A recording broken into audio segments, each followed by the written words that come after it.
Shalom, saudara-saudari yang terkasih dalam Yesus Kristus. Selamat pagi dan selamat bergabung di dalam renungan pada pagi hari ini. Saya mengucapkan salam sejahtera bagi kita semua, dimanapun saudara-saudari berada. Kiranya damai dan sukacita daripada Kristus Yesus senantiasa melimpah di dalam kehidupan kita semua.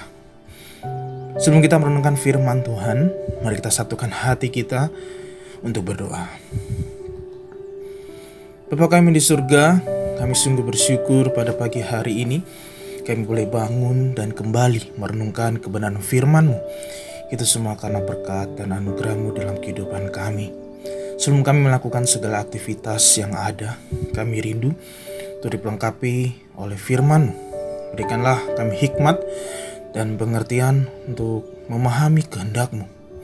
Hanya dalam nama Tuhan Yesus kami berdoa. Amin.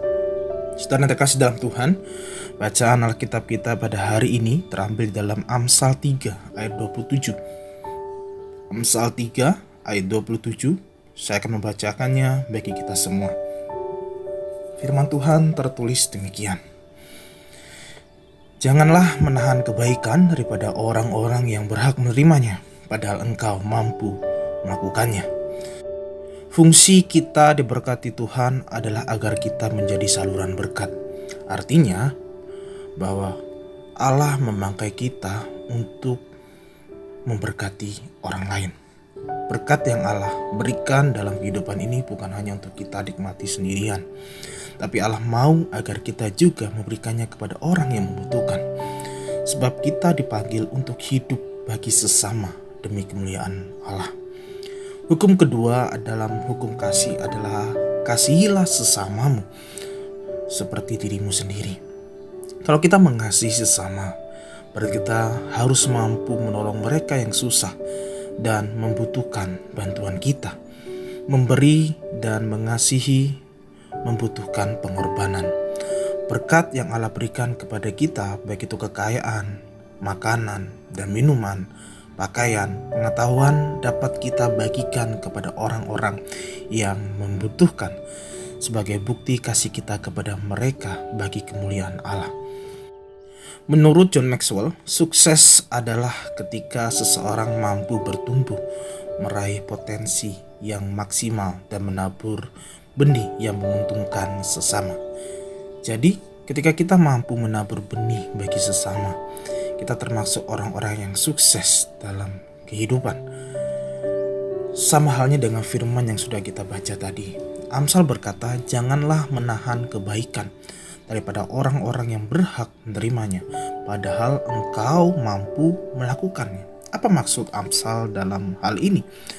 Pertama, kita diajak untuk belajar, tidak menahan kebaikan yang diberikan kepada orang yang memang layak menerima kebaikan kita.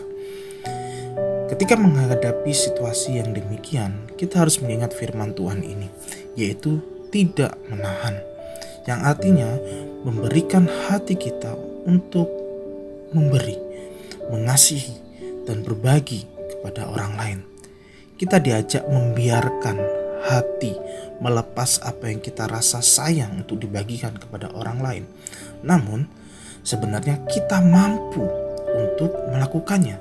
Dengan kata lain, kita tidak lagi memikirkan untung rugi dan belajar menghilangkan pikiran kalau memberi itu rugi atau kehilangan.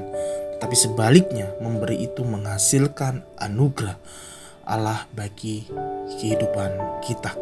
Kedua, Amsal memberikan nasihat bukan kepada orang yang tidak mampu melakukannya, tetapi kepada yang mampu dan bisa untuk memberi.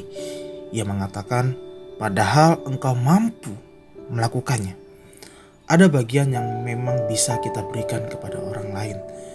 Tidak menahan kebaikan bisa dimulai dengan menolong hati kita untuk mampu memberi kepada orang lain yang layak menerima pemberian itu. Karena itu, kita sebagai orang yang sudah menerima berkat-berkat Tuhan, jangan kita menjadi orang-orang yang tidak peduli dengan kesusahan dan kekurangan orang lain. Sebab Allah memberkati kita dengan tujuan agar kita dapat menjadi saluran berkat. Ingatlah bahwa setiap hari Tuhan selalu menyediakan kesempatan bagi kita untuk menjadi saluran berkat-Nya. Pergunakan kesempatan itu dan lakukan dengan setia, sebab ada upah yang menanti kita yang melakukan firman Tuhan. Amin. Mari kita berdoa. Terima kasih Tuhan, kami bersyukur untuk firman-Mu. Kami sudah mendengarkan dan merenungkan kebenaran firman-Mu. Terima kasih juga Tuhan atas segala berkat-Mu yang luar biasa yang kami selalu terima. Melalui firman-Mu pada pagi ini kami diajarkan untuk menjadi saluran berkat bagi orang lain. Ajarilah terus kami Tuhan, agar kami terus menjadi pribadi yang peduli dengan sesama kami di dalam kehidupan kami. Tuhan, apapun permasalahan yang ada, terima kasih untuk firman-Mu pada hari ini. Berkatilah kami dalam sepanjang hari ini dengan dalam segala aktivitas. Biarlah dalam semuanya nama Tuhan dimuliakan. Kami rindu lawatan-Mu ya Tuhan, yang berdoa juga bagi yang sakit maupun dalam menghadapi segala pergumulan, agar Tuhan menjamah, menyembuhkan, dan memberikan mukjizat-Mu, pertolongan-Mu bagi setiap kami. Kami percaya memperoleh kemenangan dan sukacita dan berkat Tuhan. Terima kasih Tuhan, kami sudah berdoa dan mengucap syukur. Haleluya. Amin. Terimalah berkat daripada Tuhan. Tuhan memberkati engkau dan melindungi engkau. Tuhan menyinari engkau dengan wajah-Nya dan memberikan kasih karunia. Tuhan menghadapkan kepadamu dan memberikan damai sejahtera. Berkat dan anugerah daripada Bapa Surgawi, cinta kasih daripada Kristus Yesus, penyertaan dan penghiburan oleh Roh Kudus menyertai kita semua, sekarang ini sampai selama-lamanya. Dalam nama Tuhan Yesus Kristus. Haleluya. Amin. Puji Tuhan, saudara yang terkasih dalam Tuhan. Mari kita senantiasa belajar untuk tidak menahan kebaikan yang diberikan kepada orang yang memang layak menerima kebaikan kita. Ketika menghadapi situasi yang demikian, kita harus mengingat firman Tuhan ini, yaitu tidak menahan, yang artinya memberikan hati kita untuk memberi, mengasihi, atau berbagi kepada orang lain yang benar-benar membutuhkan, yang sebenarnya kita mampu untuk melakukannya. Selamat menjadi saluran berkat bagi orang lain. Tuhan senantiasa memberkati dan menyertai segala aktivitas kita hari ini. Sampai berjumpa dalam renungan berikutnya. Tuhan Yesus memberkati.